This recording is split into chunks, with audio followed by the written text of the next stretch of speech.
we're here today listening to the mayor's vision for a Jerusalem that enjoys bipartisan support on Capitol Hill, a Jerusalem that not only will serve as the eternal capital of the Jewish state of Israel, but a city in which all religions and people of all religions can live and enjoy and practice their faith.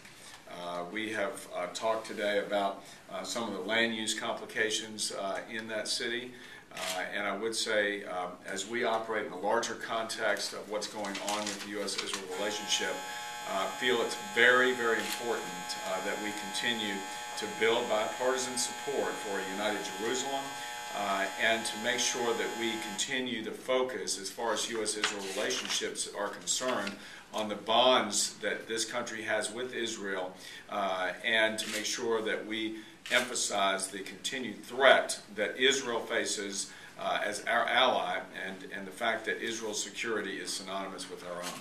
And with that, I'll turn it over to Peter, who can then introduce the mayor. Fair enough. You know, as Eric mentioned, Israel does enjoy a bipartisan support, particularly here on Capitol Hill. And my sense is that the mayor's presence today in briefing members of the House Republican Israel Caucus is an opportunity to equip them with the details of some of this drama, the municipal drama that's been happening in Israel. I took my family over in November of 2006, and one of the things that, in a non-preachy moment, my kids picked this up, was the religious freedom that was on display in Israel, a real opportunity for people of many of the world's faiths that hold Jerusalem in a very high view to be able to worship freely there. That's the history, that's the heritage, and that's the way the Israelis have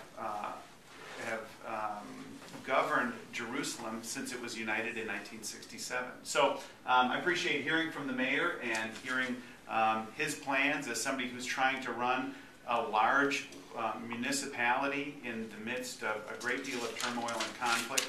And as so oftentimes happens, when you begin to hear the facts, a lot of the drama recedes.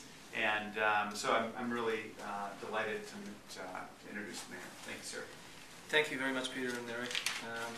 It's always I always get warm welcome when I come to your city, and I think that Israel and Israelis and myself view America as a strategic ally, the best friend Israel ever had since its independence. And it is very important to maintain those relationships. We share values, we share strategy, we are both democratic countries to the deep root of every bone we have. And I believe that the role and the goal we have is to share knowledge, to share information, to share concerns. And my coming here, my major goal is to share with all the people that I can the challenges we have in Jerusalem. How do we turn Jerusalem to a destination for pilgrims, for over 10 million people a year? Today we're only 2.